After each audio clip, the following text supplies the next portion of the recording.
Guys, അപ്പോൾ ഇപ്പോൾ നമ്മുടെ മാസാവസാനമാണ്, മാർച്ച് മാസാവസാനമായി. നമ്മുടെ ടാക്സി കോൺട്രാക്ട് കാരച്ച് വണ്ടികളൊക്കെ ടാക്സ് അടയ്ക്കാനുള്ള സമയമായിട്ടുണ്ട്.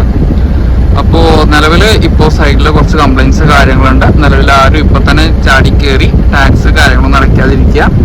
ഏപ്രിൽ 15 വരെ ടാക്സ് അടയ്ക്കാനുള്ള സമയമുണ്ട്. കഴിവതും എല്ലാവരും മാർച്ച് 31 അല്ലെങ്കിൽ ഏപ്രിൽ 1 ടൈമിലേക്ക് അടയ്ക്കാൻ വേണ്ടി നോക്കുക. അതേപോലെ ചിലർക്ക് സംശയമുണ്ട്, പഴയ ടാക്സ് തന്നെ ചിലവർക്ക് ഇപ്പോൾ ആ എമൗണ്ടിൽ തന്നെ കിട്ടിയിട്ടുണ്ട് അങ്ങനെ പറഞ്ഞിട്ടുള്ള കുറവൊക്കെ സംശയം കാര്യങ്ങളുണ്ട്.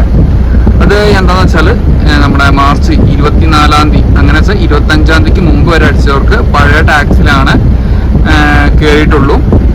അപ്പോൾ അത് മിക്കവാറും അടുത്ത ക്വാർട്ടർ ടാക്സ് ആകുമ്പോഴത്തേനും ഇപ്പോൾ അവർ പഴയ അടച്ചു. അപ്പോൾ പുതുക്കിയ നിരക്ക് കൂടിയ നിരക്കായതുകൊണ്ട് ആ കൂടിയ എമൗണ്ടിൻ്റെ ചിലപ്പോൾ ഇൻട്രസ്റ്റ് അടക്കം അവർക്ക് ചിലപ്പോൾ അടുത്ത ക്വാർട്ടറിൽ അടയ്ക്കേണ്ടി വരും. അതും കൂടെ ചേർത്തിട്ട് വേണം അടുത്ത ക്വാർട്ടറിലേക്ക് അടക്കേണ്ടി വരും എന്നാണ് ഒരു പ്രാഥമിക നിഗമനം എന്ന് നമുക്ക് ഊഹിക്കാം.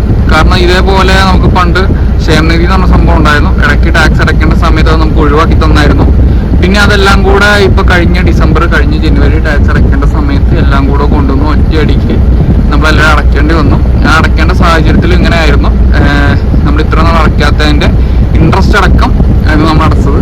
അപ്പോൾ ഇപ്പോഴും അത് തന്നെയാണ്. അതേപോലെ ഇപ്പോൾ ചാടിക്കയറി അടയ്ക്കരുതെന്ന് പറയാൻ കാരണം എന്താണെന്ന് വെച്ചാൽ ചില വണ്ടികൾക്ക്, പ്രത്യേകിച്ച് പുഷ് ബാക്ക് വണ്ടികളിൽ ടാക്സ് കൂടുതലായിട്ടാണ് സാധാരണ നിലവിൽ വരേണ്ട പുതിയ ടാക്സ് പ്രകാരം വന്ന എമൗണ്ട് അല്ല വന്നേക്കുന്നത്. അതിലും കൂടുതലായിട്ടുള്ള എമൗണ്ടിലാണ് കാണിച്ചേക്കുന്നത്. അപ്പോൾ അത് സൈറ്റിലുള്ള ചെറിയൊരു ഇററാണ്. അത് അവരുടെ പരിഹരിച്ച് അത് പരിഹരിക്കാനുള്ള സമയം എടുക്കും. അതുകൊണ്ടാണ് ഞാൻ പറഞ്ഞത് ചാടിക്കേറി ആരും ഇപ്പം ടാക്സ് അടയ്ക്കാൻ നിൽക്കരുതെന്ന് പറഞ്ഞത്. പിന്നെ ചില വണ്ടികളിൽ ഇപ്പോൾ സീറ്റ് എണ്ണത്തിൻ്റെ ഇത് മാത്രം കൊടുത്തിട്ടുള്ളൂ, ഫുൾ എമൗണ്ട് വന്നിട്ടില്ല. അതൊക്കെ ഇററാണ്. അത് 2-3 ദിവസത്തിനുള്ളിൽ തന്നെ മാറും നമുക്ക് പ്രതീക്ഷിക്കാം. അതുപോലെ തന്നെ വേറൊരു കാര്യമാണ്, കേരളത്തിൽ നിന്ന് പുറത്തേക്ക് പോകുന്നവർ, ഇപ്പോൾ പ്രൈവറ്റ് ആയിക്കോട്ടെ ടാക്സി വണ്ടികളായിക്കോട്ടെ, എല്ലാവരും നമ്പർ പ്ലേറ്റ് കാര്യങ്ങളൊന്ന് ചെക്ക് ചെയ്യുക. അതിസുരക്ഷാ നമ്പർ പ്ലേറ്റ് എന്ന് പറഞ്ഞ നമ്പർ പ്ലേറ്റ് കാര്യങ്ങളൊക്കെ 2000 എൻ്റെ ഓർമ്മ ശരിയാണ് 19 മുതലാണ് കൊണ്ടുവന്നു. ആ സമയം മുതൽ ഉള്ളതാണ്. അപ്പോൾ നമുക്ക് എല്ലാവർക്കും നമ്മുടെ വണ്ടിയിൽ ചിലവരുടെ വണ്ടികളൊക്കെ അതിസുരക്ഷാ നമ്പർ പ്ലേറ്റ് ആയിരിക്കും. അല്ലാത്തവരുടെ കയ്യിലൊക്കെ ഫാൻസി അല്ലെങ്കിൽ നോർമൽ ടൈപ്പ് നമ്പർ പ്ലേറ്റ് കാര്യങ്ങളൊക്കെ ആയിരിക്കും. ഇത് പുറത്തേക്ക് പോകുമ്പോൾ നമ്മുടെ കേരളത്തിൽ വലിയ കുഴപ്പമില്ല. നമ്മുടെ കേരളം വിട്ട് തമിഴ്നാട്, കർണാടക പോലെ മറ്റ് സംസ്ഥാനങ്ങളിൽ പോകുന്ന സമയത്താണ് കൂടുതലായിട്ട് ഫൈൻ കാര്യങ്ങൾ വരുന്നത്. 5000 രൂപയാണ് പിഴ ഈടാക്കിക്കൊണ്ടിരിക്കുന്നത്. അപ്പോൾ എല്ലാവരും നമ്മുടെ നമ്പർ പ്ലേറ്റ് അതിസുരക്ഷാ നമ്പർ പ്ലേറ്റ് ആണെന്ന് ഉറപ്പുവരുത്തുക. അല്ലാത്തവരത് മാറ്റി വെക്കുക, പ്രത്യേകിച്ച് പുറത്തേക്കൊക്കെ യാത്ര ചെയ്യുന്ന ഒരു കാര്യങ്ങളൊക്കെ.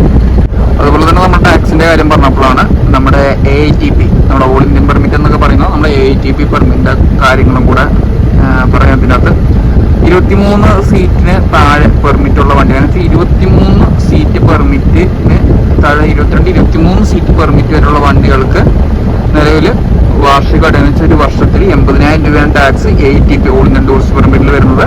അതിൻ്റെ ഒപ്പം തന്നെ അവർ അവരുടെ സ്റ്റേറ്റിൻ്റെ മദർ ടാക്സ് അടയ്ക്കണം. ഇപ്പോൾ നമ്മൾ കേരളത്തിലാണ് നമ്മളിപ്പം AITPക്ക് നമ്മൾ അപ്ലൈ ചെയ്യുന്നെങ്കിൽ, നമ്മൾ കേരള രജിസ്ട്രേഷൻ വണ്ടിയാണ്, കേരളത്തിലാണ് നമ്മൾ അപ്ലൈ ചെയ്യുന്നതെങ്കിൽ നമ്മൾ 23 സീറ്റിന് താഴെയുള്ള വണ്ടിയാണ് 80,000 രൂപ അടയ്ക്കണം. അതേപോലെ നമ്മുടെ നാട്ടിലനുസരിച്ച് നമ്മുടെ കേരളത്തിലെ ടാക്സും കൂടെ നമ്മൾ അടയ്ക്കേണ്ടതുണ്ട്.